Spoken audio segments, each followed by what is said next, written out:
I'm back with another video, and in today's video I'm going to teach you how to download and sign up on Google Meet.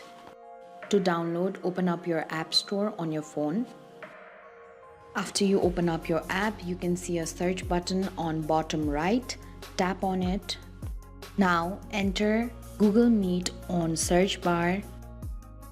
After you're done, tap on search, which is on bottom right of your keyboard. There you can see Google Meet app. Tap on it. And now tap on download icon to download the app. This way you can easily download Google Meet on your phone. To sign up, tap on open. To get started, tap on continue. Tap OK to give Google Meet permission to use your device, microphone and camera. And tap allow if you like Google Meet to send you notification. You will need to log in to your Gmail to sign up on Google Meet.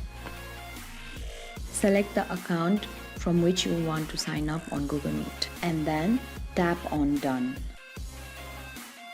This way you can easily create your account on Google Meet.